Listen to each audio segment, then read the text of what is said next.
What's going on, guys? Welcome to another video. I'm your boy NarikChase, and in this video we're going to review Dust and Elysian Tail.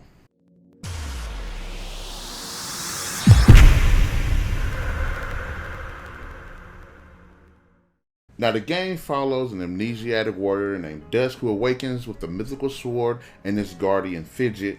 Guided by the blade, he journeys through the world of Falana to uncover his past, aid the oppressed villages, and battle General Gaius' forces.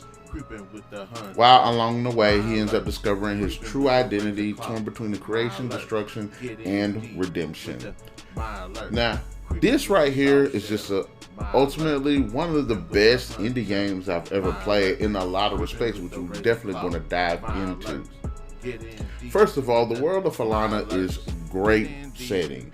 Not only are the characters and the lore and the world building just on point, but just the experience of just discovering and exploring different sections of the map is actually a really good and fun experience to have in indie games, which rely on such things. And I think they definitely took a big advantage with the creative steps that they've taken in making Falana. Now, the story itself is actually a really good, simple, but an emotionally compelling and deep and pretty engaging story by the end of the progression period of the gameplay. And honestly, I really enjoyed the characters. Dust is that mysterious, badass character who's an amnesiac, but ends up learning more about himself and the memories that he's recovering, and while doing so expands more on his character and the world and the story. And he's just a pretty badass character as well. Aiding him is the guardian of the sword Fidget, as well as the sword itself called the Blade of Ara. And I really like the camaraderie between these three.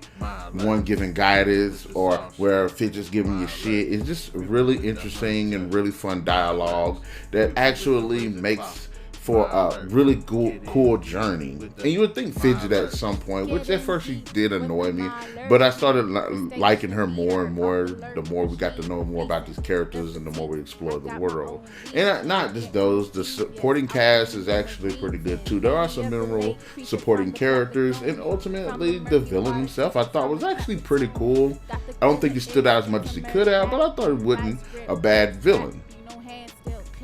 Now, we get down to the gameplay mechanics. I actually like the gameplay mechanics. I thought that they worked. I thought that they flowed. I thought they were fluid. The combat itself is actually pretty cool. It's a mix between sword play and magic. And when you start to unlock more and more abilities, it gets very diverse to where, you know, you can just start utilizing really cool tactics to take down certain enemies, whether they be bosses or special enemies, like enemies that have higher HPs or enemies that utilize shields. So the combat itself, even though it is simplistic, it does utilize characters getting creative with the formula to actually just completely dominate at one point.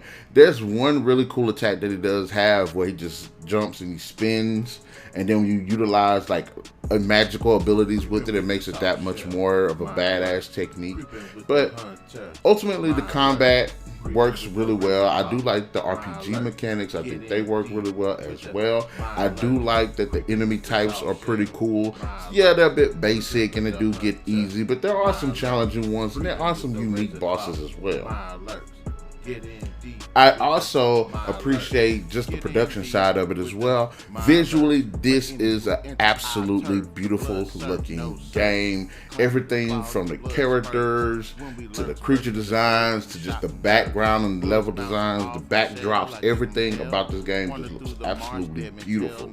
The color schemes are really vibrant, they're very diverse, and when they do scale down, it still looks really, really good. It's a perfect contrast to how beautiful the world is and the darkness of either underground or darkness that represents the creatures and evil in the lanes. Just ultimately, it's just a great looking game. And not only is it a great looking game, it's a great sounding game. The music is actually really cool. It's very colorful. It's very lively. It's very fun to listen to. And I have to give it to, I absolutely like the voice performances. I thought the voice performances were really, really good. I did like the actor who did Dust. Thought he had a really cool edge to his voice, as well as like Fidget and other characters.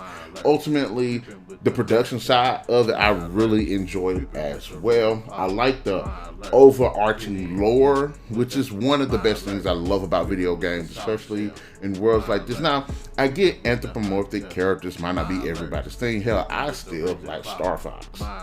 But also, I think that this was definitely a good decision in this game, and it was really fun, and I really enjoyed it. There are some negatives, which really aren't negatives in my opinion. I understand there are some aspects of the game that people might not like. The world, the level designs, there's a lot of exploration, there's a lot of backtracking. The Metroidvania style definitely works in this case, but I do understand that some people might have an issue with the map. The map is overly simplistic and it's not like a whole map.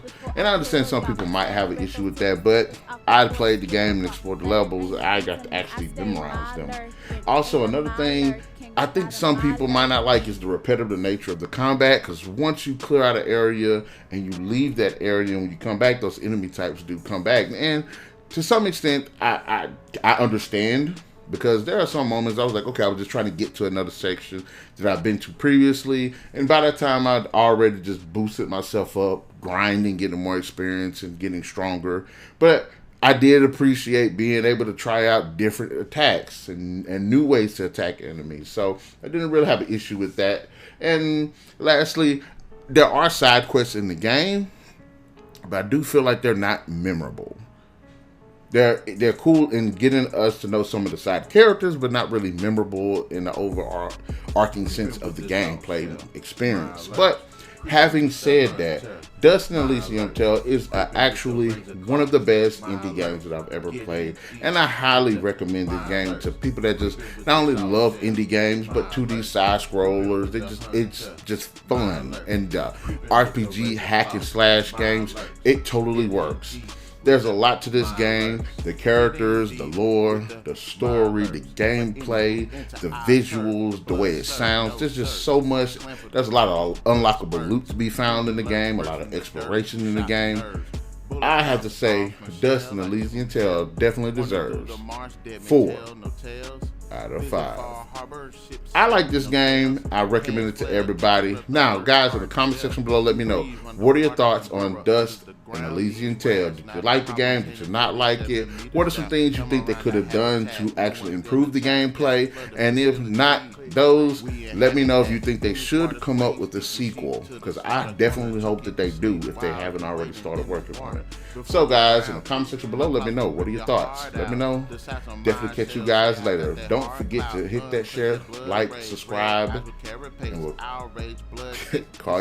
call it a day.